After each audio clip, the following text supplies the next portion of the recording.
Racist waitress spills cuts black girl's braids. Not knowing her mother is watching a young girl's hairstyle becomes the target of a waitress's bigotry, but her mother is nearby, ready to turn the tables in a dramatic way. And if you cherish your family and love stories like this, don't forget to subscribe to our channel and avoid 10 years of bad luck. The lunch rush at Jerry's Diner was in full swing, with the characteristic clinking of cutlery against plates and the persistent hum of conversations filling the air. The aroma of fresh coffee wafted through the space, mixing with the scent of grilled burgers and fresh fries. At table 7, near the large front window, 8-year-old Aaliyah couldn't contain her excitement as she moved her head from side to side, making her newly braided hair dance in the sunlight. "Mom, look how the beads shine," Aaliyah exclaimed, turning her head to catch different angles of light. Her hair was elaborately styled in neat rows of cornrows, each ending in small, colorful beads that clicked together when she moved. The hairstyle had taken her aunt nearly 6 hours to complete the previous day, but the result was worth every minute. The intricate pattern incorporated purple and blue beads, Aaliyah's favorite colors, carefully selected to match her school uniform. Simone, her mother, watched with quiet pride as her daughter admired her reflection in the chrome napkin holder. The hairstyle was more than just a fashion choice. It was a connection to their heritage, a tradition passed down through generations. Each braid represented hours of bonding, stories shared, and cultural pride carefully woven into every twist. The diner's usual buzz of activity continued around them. The cook calling out orders, the cash register chiming, and the regular customers chatting about their daily lives. Through the window, the midday sun cast long rectangles of light across the checkered floor, creating a warm, comfortable atmosphere that made Jerry's a neighborhood favorite. Karen, one of the longtime waitresses, moved between tables with practiced efficiency, her white apron showing signs of the busy lunch service. She had been working at Jerry's for over 15 years and prided herself on knowing most of the regular customers by name. As she approached table 12 with a pot of coffee, her eyes fell on Aaliyah's elaborate hairstyle. Her lips pressed into a thin line, and her forehead creased with disapproval. "Would you look at that?" Karen muttered to Mrs. Peterson at table 11, loud enough for nearby customers to hear. "Those strange braids must be against some health code. Who lets their child come out looking like that?" Her voice carried a sharp edge of criticism, barely disguised as concern. The words cut through the ambient noise of the diner like a knife. Several heads turned, and the comfortable atmosphere shifted. Simone, who had been reviewing the menu, froze mid-motion. The plastic-covered menu crinkled in her tightening grip as Karen's words registered. She watched as her daughter's excited expression faltered, the joy in her eyes dimming as she processed the hostile tone in Karen's voice. Simone felt heat rise from her chest to her neck. She had encountered this type of prejudice before, but seeing it directed at her daughter ignited something fierce within her. Her shoulders straightened, and her jaw set with determination. The menu now lay forgotten on the table as she prepared to address this situation head-on. Around them, other customers began to sense the tension building. The regular sounds of the diner seemed to fade into the background as Simone pushed her chair back, the legs scraping against the linoleum floor. Her movement was deliberate, controlled, but her eyes blazed with the righteous anger of a mother protecting her child. The situation had reached a tipping point. What had started as a simple lunch outing was about to become something much more significant. A moment that would challenge not just Karen's prejudices, but the underlying biases that often went unaddressed in their community. Simone drew a deep breath, her hands steady despite her racing heart, ready to confront not just Karen's ignorant comment, but the broader implications it represented. Simone's chair scraped against the floor as she stood up, the sound cutting through the diner's ambient noise like a warning bell. Her steps toward Karen were measured and purposeful, each footfall echoing in the suddenly hushed restaurant. Other customers lowered their forks and coffee cups, sensing the gravity of what was about to unfold. "Excuse me," Simone's voice was clear and steady, carrying across the diner without shouting. "I couldn't help but overhear your comment about my daughter's hair." She positioned herself directly in Karen's line of sight, making it impossible for the waitress to avoid eye contact or pretend she hadn't heard. Karen's hand tightened around the coffee pot she was holding, her knuckles whitening slightly. She hadn't expected to be confronted so directly, and her initial reaction was to glance around for support that wasn't forthcoming. The diner's regular customers, many of whom knew her for years, were watching the scene unfold with uncomfortable attention. "I was just saying dash," Karen started, but Simone raised her hand slightly, not in an aggressive gesture, but with the quiet authority of someone who wouldn't be dismissed. "Let me tell you what you were just saying," Simone continued, her voice remaining level but intense. "You were making assumptions about something you don't understand. These braids," she gestured toward Aaliyah, who was watching the scene with wide eyes. "They're called cornrows. They're not strange. They're a crucial part of our cultural heritage. They're art, history, and identity woven into each strand." The diner had fallen completely silent now. Even the sizzle of the grill seemed muted, as if the kitchen itself was listening. Mr. Thompson, a retired teacher who always sat at the counter, set down his newspaper. Mrs. Rodriguez, with her 3 children at a corner booth, leaned forward slightly, nodding in agreement with Simone's words. "Every bead, every pattern has meaning," Simone explained, her voice taking on a teaching tone rather than an accusatory one. "When you call them strange, you're not just insulting a hairstyle. You're dismissing centuries of tradition and culture. You're telling my 8-year-old daughter that her heritage is something to be ashamed of." Karen's defensive posture began to shift. She set the coffee pot down on a nearby table, perhaps realizing it wasn't the best idea to be holding hot liquid during this conversation. Her usual confident demeanor wavered as she processed Simone's words.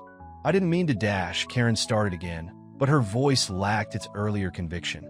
"Intent doesn't erase impact," Simone interrupted firmly. "What you meant to do and what you did are 2 different things. My daughter was proud of her braids 5 minutes ago.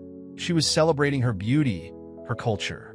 And with a few thoughtless words, you tried to turn that pride into shame."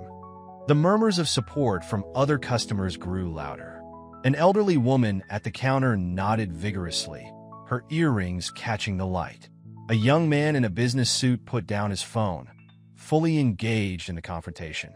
The atmosphere in the diner had transformed from tense to charged with purpose. Simone took another step forward, not in threat, but in emphasis. "These braids represent hours of careful work, passed down through generations. They're practical, beautiful, and deeply meaningful. They're not against any health code. They're a testament to health, to care, to community. When you see something different from what you're used to, your first response shouldn't be judgment. It should be curiosity, respect, or at the very least, style. NCE if you can't manage either of those." Karen's face had flushed red, but there was something changing in her expression. The defensive anger was being replaced by something else, perhaps the first glimmer of understanding. She glanced around the diner, seeing the faces of regular customers she'd served for years, many of them clearly supporting Simone's words. The confrontation had become more than just a moment between 2 women. It had transformed into a teachable moment for everyone present, a small but significant challenge to the casual prejudices that often went unaddressed in their daily lives. The tension in the air was thick with possibility, the possibility of change, of understanding, of growth. From her seat at table 7, Aaliyah watched the scene unfold with a mixture of emotions she'd never experienced simultaneously before. Her small hands gripped the edge of the table, and her heart beat rapidly in her chest.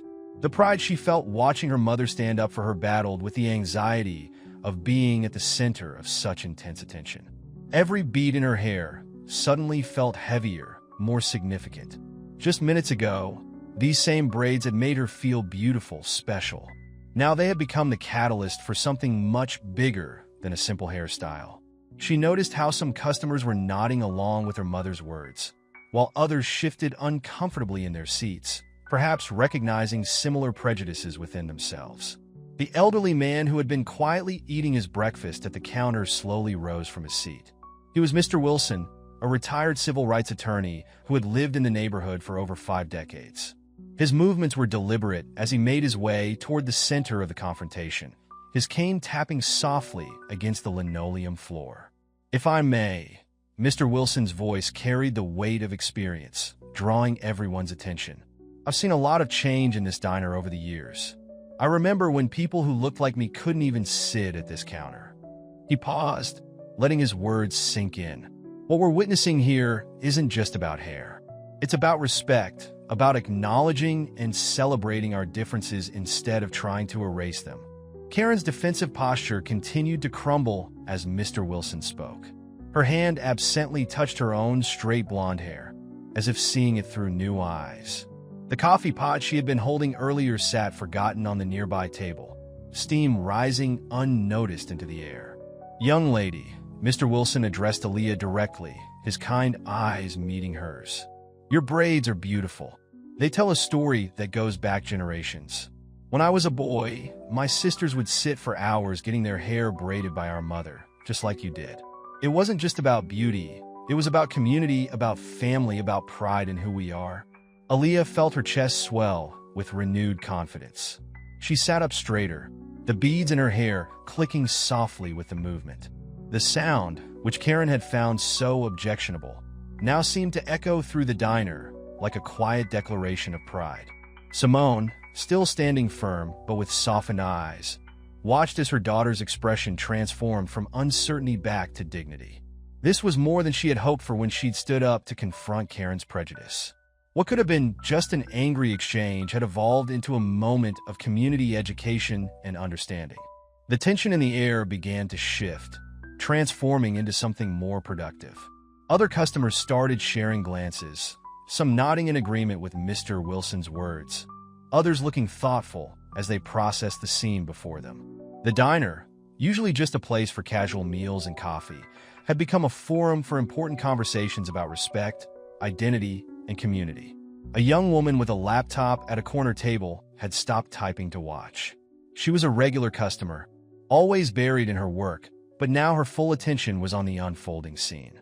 Her eyes moved from Aaliyah's braids to her own straight black hair, then to Karen's uncertain face, as if connecting dots she'd never noticed before. The ambient sounds of the diner, the clinking of cutlery, the hum of the coffee maker, the sizzle from the kitchen, gradually began to return, but they felt different now. The atmosphere had shifted from the tense silence of confrontation to the thoughtful quiet of reflection and understanding.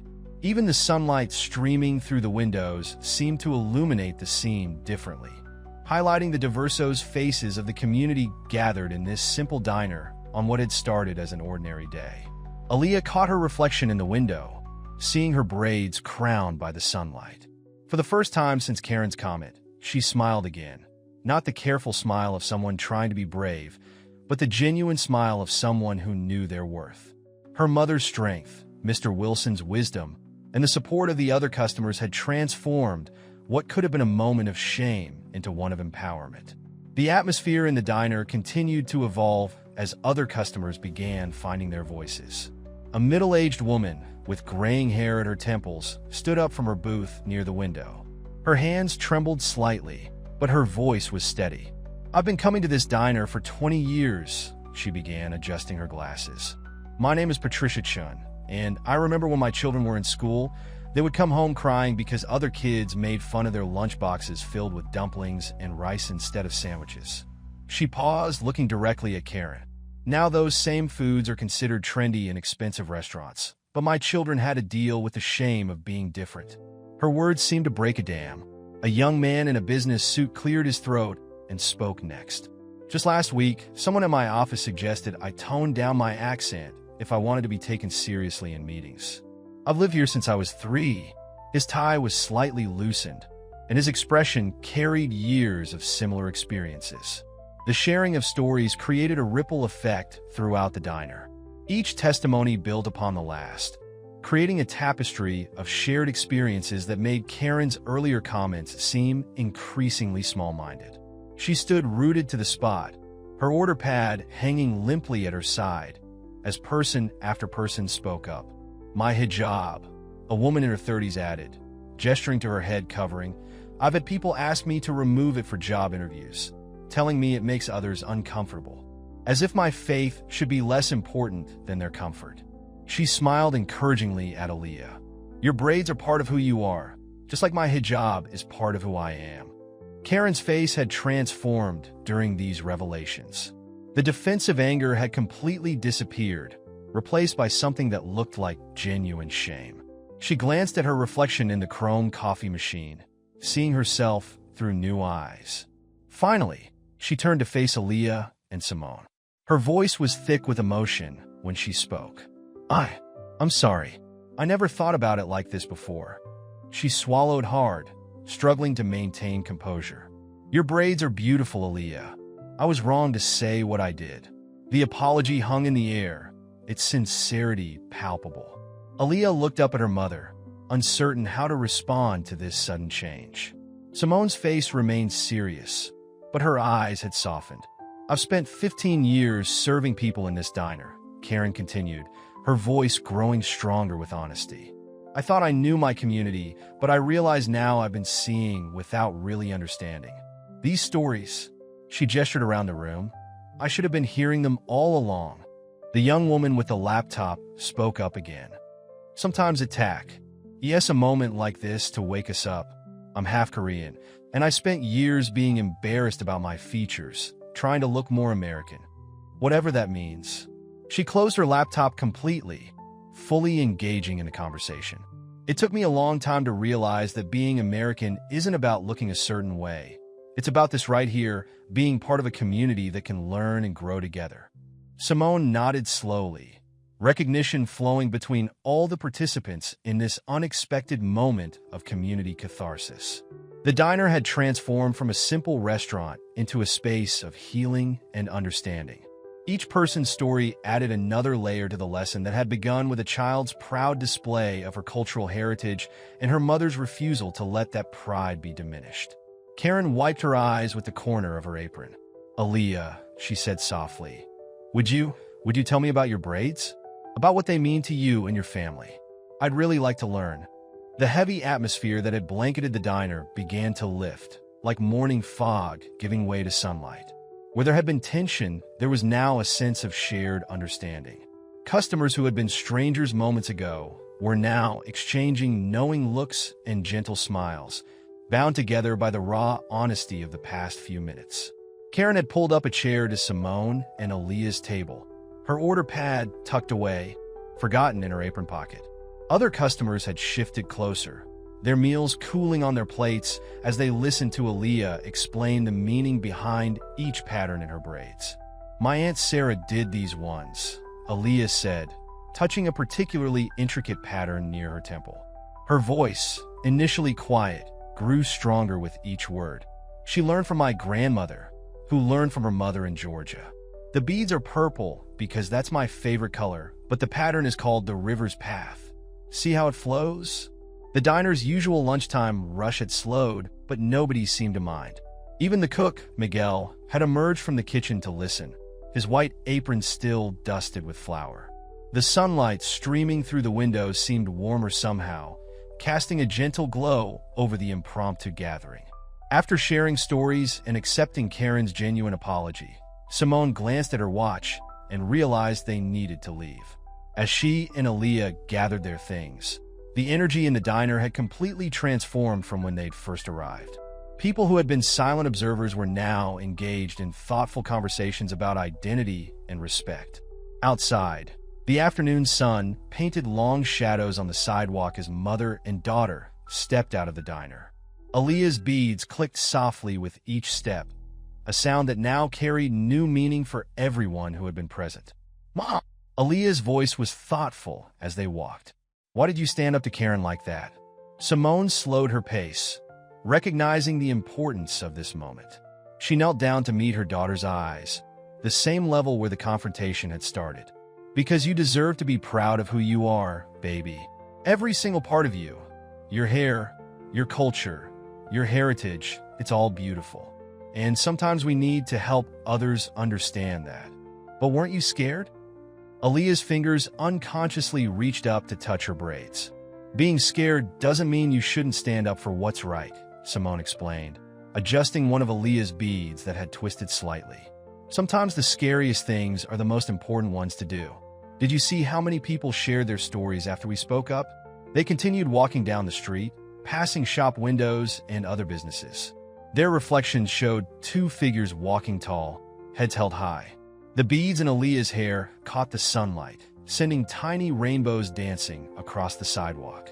I felt strong, Aaliyah admitted, a small smile playing at the corners of her mouth. When Mr. Wilson talked about his sisters and when everyone else started sharing their stories, it made me feel like I wasn't alone. Simone squeezed her daughter's hand. You're never alone, baby. And what happened back there? That's how change begins. One person speaking up can give others the courage to share their truth too. They stopped at a crosswalk, waiting for the light to change. Behind them, the diner's neon sign buzzed quietly in the afternoon sun. Through the window, they could see people still engaged in animated conversation, Karen moving between tables with a new awareness in her stance. Maybe tomorrow I'll wear my beads to school, Aaliyah said, her voice stronger now. And if anyone says anything, I can tell them what you told Karen. Simone felt pride swell in her chest as she looked down at her daughter. The incident in the diner had started as a moment of confrontation, but had transformed into something much more valuable. A lesson in courage, identity, and the power of standing up for oneself with dignity and grace. In the weeks following the incident at the diner, Simone found herself fielding numerous calls and messages from people who had witnessed the confrontation. What had started as a moment of standing up for her daughter had sparked something larger in their community. The local community center offered her their meeting space, and before she knew it, Simone was organizing weekly discussions about cultural identity and respect. The first meeting drew a surprisingly diverse crowd. The community center's main room, usually reserved for bingo nights and youth activities, was filled with faces both familiar and new. Karen sat in the back row, notepad in hand, her presence a testament to her commitment to change. I never planned to become an activist, Simone began, standing before the group. I was just a mother protecting her daughter. But that day in the diner showed me how many of us carry similar stories, waiting for permission to share them. Aaliyah attended these meetings when she didn't have homework, sitting cross-legged in the front row, her braids styled differently each week. She watched as her mother guided discussions about microaggressions, cultural appreciation versus appropriation, and the importance of speaking up. The confidence that had begun to bloom in the diner grew stronger with each passing week. During one particularly memorable session, people shared stories about workplace discrimination, school incidents, and daily experiences with prejudice. A teenage boy described being told his dreadlocks weren't professional. A middle-aged woman spoke about being mocked for her accent. Each story added another thread to the tapestry of shared experiences. Meanwhile, Karen had embarked on her own journey of education. She spent her breaks at the diner reading books about cultural diversity and anti-racism. The reading material sat next to the coffee pot, prompting curious customers to ask questions, leading to more conversations and awareness. I used to think I was a good person just because I didn't actively try to hurt anyone, Karen admitted during one meeting. Now I understand that being good isn't passive. It requires active learning and changing. Her words resonated with many who had never considered how their casual comments might impact others. The diner itself had undergone a subtle transformation. The owner, inspired by the discussions, had started featuring dishes from different cultures each week. The walls, once decorated with generic Americana, now displayed photographs of local families sharing their cultural traditions. Each image told a story of pride and heritage. Aaliyah brought her school projects about cultural heritage to these meetings, displaying them proudly. Her latest assignment, a presentation about the history of African hair braiding, had earned her not just but also an invitation to present at a school assembly. "Mom," she said one evening as they prepared materials for the next meeting, "remember when you said change begins with one person speaking up? I think it's more than that now. It's like we started a big conversation that nobody knew they needed to have." Simone looked at her daughter, noticing how she carried herself differently now. The shy girl who had once hesitated to draw attention to herself was becoming a confident young advocate for cultural understanding. The beads in her hair clicked softly as she helped arrange chairs, each sound a reminder of the day that had started it all. In the corner of the community center, a bulletin board displayed flyers for upcoming events, a cultural fashion show, cooking classes featuring traditional recipes from different communities, and a workshop on natural hair care. Each event represented another step toward building a more understanding and inclusive community. The community center's largest meeting room buzzed with anticipation one Tuesday evening. Karen stood at the podium, hands slightly trembling as she adjusted the microphone. This would be her first time speaking to the group about her journey, and the room was packed with familiar faces from the diner and newcomers drawn by word of mouth. 3 months ago, Karen began, her voice wavering before finding its strength. I was the problem. I was the person who made a young girl feel ashamed of her heritage because of my own ignorance. She paused, making eye contact with Aaliyah, who sat between Simone and Mr. Wilson. But standing here today, I want to share what I've learned about the power of admitting when you're wrong and the importance of doing better. The audience listened intently as Karen described her transformation. She spoke about the books she'd read, the conversations she'd had, and most importantly, the assumptions she'd had to unlearn. Her voice grew stronger with each word, her nervousness replaced by conviction. The hardest part wasn't admitting I was wrong, she continued. It was realizing how many opportunities I'd missed over the years to learn from the diverse community I served every day. I poured coffee for people with incredible stories and rich cultural traditions, but I never took the time to see beyond my own limited perspective. From her seat, Aaliyah watched Karen speak, remembering the day in the diner that felt both long ago and just yesterday. The woman standing at the podium was so different from the one who had made that cruel comment about her hair. She squeezed her mother's hand, feeling a surge of pride in being part of this change. As Karen concluded her speech, several people raised their hands, eager to share their own experiences of growth and learning. A middle-aged man admitted he used to discourage his children from speaking Spanish in public, fearing they would face discrimination. Now he was taking Spanish classes to reconnect with his heritage. Mr. Wilson, who had become a regular presence at these meetings, spoke next. What we're witnessing here is more than just one person's journey. We're seeing how confronting bias with dignity and openness can transform an entire community. His words carried the weight of decades of civil rights advocacy. The discussion that followed was deep and honest. People shared their fears about making mistakes, asking questions, and addressing their own biases. Karen responded with humility and understanding, her own experience serving as a bridge for others struggling with similar challenges. Sometimes, Karen explained, the most powerful thing we can say is I don't know, but I want to learn. Every day at the diner now, I try to remember that behind every difference I notice is a story waiting to be heard. Aaliyah listened to everything with growing understanding. She was learning that change wasn't just about big moments of confrontation. It was also about the quiet daily choices people made to be better, to learn more, to see others more clearly. During the meeting's break, Karen approached Aaliyah and Simone. Would you both be willing to help me organize a workshop at the diner? I've been thinking about training our staff on cultural sensitivity, but I'd like it to be more than just a formal presentation. I want it to be about real connections and understanding. The suggestion highlighted how far they'd come from that tense confrontation. What had started as a moment of conflict had grown into a genuine partnership for positive change in their community.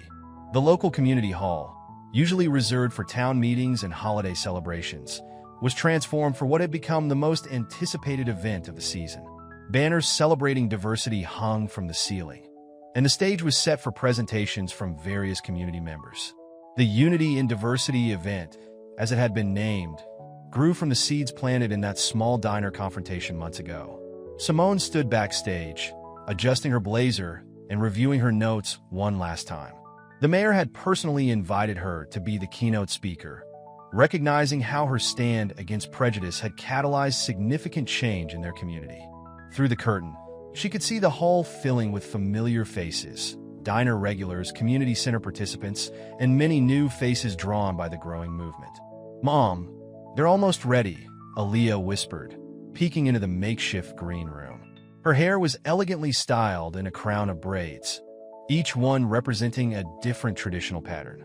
She had helped design the event's program, insisting on including not just presentations, but also interactive elements where people could share their stories. The event began with a series of cultural performances, traditional dances, music, and poetry readings. Karen, who had taken on the role of event coordinator, moved efficiently through the crowd, ensuring everything ran smoothly. She wore a badge that read Diversity Committee Chair, a position created by the town council in response to the growing community engagement. When it was time for the main presentation, Simone took the stage. The spotlight felt warm on her face as she surveyed the packed hall. 6 months ago, she began, I stood up in a diner to defend my daughter's right to wear her hair with pride. I never imagined that moment would lead us here. The audience listened intently as she spoke about the transformation their community had undergone. She highlighted the weekly discussions that had grown into municipal policy changes, the cultural education programs now implemented in local schools, and the businesses that had committed to diversity training. Aaliyah's turn came next. She walked onto the stage with confidence that would have been unimaginable months ago. My braids tell a story, she began, her voice clear and strong. They tell the story of my family, my heritage, and now they tell the story of our community's journey toward understanding.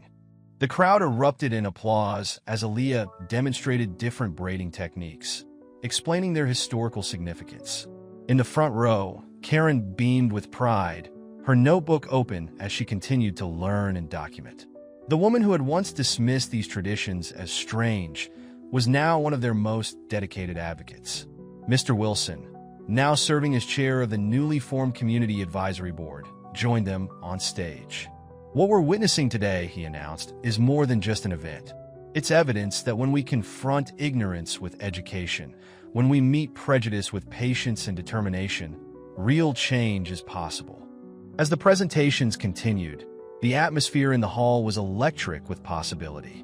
Community leaders announced new initiatives, a cultural heritage center to be built downtown, diversity and inclusion training requirement, TS for local businesses, and a scholarship program for students committed to promoting cultural understanding. The event concluded with something unexpected, a fashion show featuring traditional clothing and hairstyles from various cultures. Aaliyah led the procession, her beads catching the spotlight as she walked with dignity and grace. Behind her came others. Karen's daughter wearing a traditional Chinese qipao borrowed from the Chun family, Mr. Rodriguez's son and his great-grandfather Serapi, and dozens more, each garment telling its own story of heritage and pride. On a busy Saturday morning, the diner hummed with its usual weekend energy. The success of the community event had brought even more customers, turning the once simple restaurant into something of a local landmark.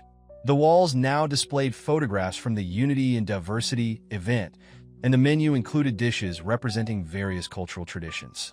Aaliyah sat at what had become her table, the same one where months ago she had proudly displayed her braids. She was working on her homework while waiting for her mother to finish a meeting with the Diversity Committee. Her hair was styled in elaborate Bantu knots, each one perfectly formed by her aunt's skilled hands. The bell above the door chimed as a man in an expensive suit entered, his presence immediately drawing attention. He carried himself with an air of authority that suggested he was used to being in charge. As he settled at the counter, his eyes fell on Aaliyah, and his lip curled slightly. I remember when this place was a proper American diner, he announced loudly, his voice cutting through the pleasant atmosphere. Now look at it, turning into some kind of cultural circus.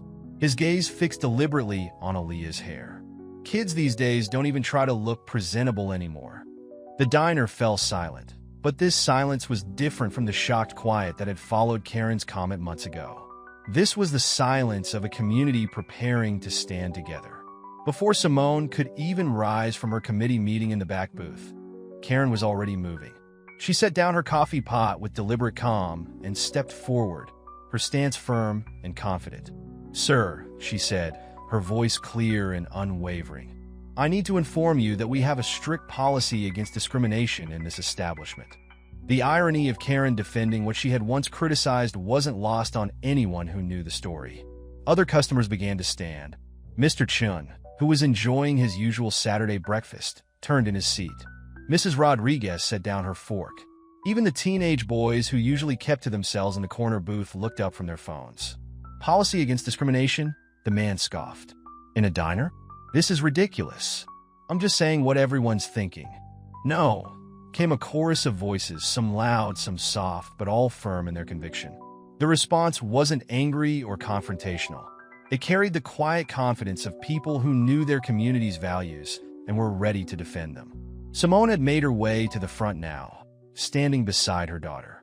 But before she could speak, Aaliyah straightened in her seat and addressed the man directly. "My hair tells the story of my ancestors," she said, her voice steady and clear. "Every knot, every twist is part of who I am. In this diner," she gestured to the photographs on the walls, "it tells the story of our community, all of us together." The man looked around, perhaps really seeing for the first time how isolated his position was. The faces looking back at him weren't angry. They were determined, united in their support of each other. Karen stepped forward again. "Sir, you have two choices. You can join us, learn about the beautiful traditions represented in this room, and maybe expand your understanding of what it means to be proper and American. Or you can leave. But what you can't do is disrespect any member of our community." The United Front had an impact. The man's arrogance faltered as he realized he wasn't going to find any allies for his prejudice here. People who might have once stayed silent or looked away were now standing firm, their collective presence a powerful statement against intolerance. The suited man's face reddened as he looked around the diner once more, confronted by the unified disapproval of the entire establishment. Karen stood her ground, no longer the uncertain waitress who had once made thoughtless comments, but a transformed advocate for respect and understanding. "These traditions you're dismissing?" Karen gestured to Aaliyah's Bantu knots, her voice firm but measured. "They represent centuries of history, art, and culture. I used to be just like you, quick to judge what I didn't understand. But this community taught me a better way, and they can teach you too, if you're willing to learn." The man shifted uncomfortably on his stool, his earlier bravado deflating under the weight of the collective response. He glanced at his reflection in the chrome napkin holder, seeing himself as others saw him, isolated in his prejudice, surrounded by a community that had grown beyond such narrow-mindedness. Aaliyah stood up from her table, her homework forgotten. With the confidence that had grown over the past months, she walked to the wall of photographs and pointed to one in particular, an image from their first community meeting. "See this picture?" she said to the man. "It was taken the day we learned that being different doesn't mean being wrong. Everyone in this diner has a story, and each story makes our community stronger." Other customers began sharing their perspectives, not with anger, but with the patience of people who had learned how to transform conflict into understanding. Mr. Wilson spoke about the diner's transformation from a simple restaurant into a symbol of community unity. Mrs. Rodriguez shared how her traditional recipes were now featured specials on the menu. Each story built upon the last, creating a tapestry of voices that could no longer be ignored or dismissed. The man's expression gradually shifted from defensive to thoughtful. He looked down at his untouched coffee, then back at the faces around him. I didn't expect this," he admitted quietly. "I've never seen a place where people stand up for each other like this." Karen pulled out her notebook, the same one she'd been using to document her journey of learning. "Would you like to understand why?" she offered. "We have community meetings every Tuesday. You'd be welcome to join us, to learn why these traditions mean so much to us all." Simone watched this exchange with pride, remembering how different things had been just months ago. The confrontation that had started with her defending Aaliyah had grown into something far more significant, a community that defended itself, that stood together against prejudice in all its forms. As the tension dissipated, the diner slowly returned to its usual rhythm, but something had shifted yet again. The man stayed, accepting Karen's invitation to learn more. He listened as she explained how her own transformation had begun, how understanding had replaced judgment, and how the entire community had grown stronger through acceptance and respect. Aaliyah returned to her homework, but not before catching her mother's eye with a knowing smile. Her Bantu knots caught the sunlight streaming through the window, each one a testament to the beauty of tradition and the power of standing up for what's right. Karen, now moving between tables with renewed purpose, paused to pin a new flyer to the community board, an announcement for next month's Cultural Heritage Festival. The diner had become more than just a restaurant. It was a symbol of how one moment of confrontation, handled with dignity and determination, could transform an entire calm. Unity. As the afternoon sun cast long shadows through the windows, the diner hummed with the sound of various languages, laughter, and conversation. The man who had arrived full of prejudice was now engaged in quiet conversation with Mr. Wilson, his coffee finally cooling in its cup. And in every corner of the diner, the spirit of change that had begun with a mother defending her daughter's braids continued to grow, touching lives and changing hearts, one story at a time.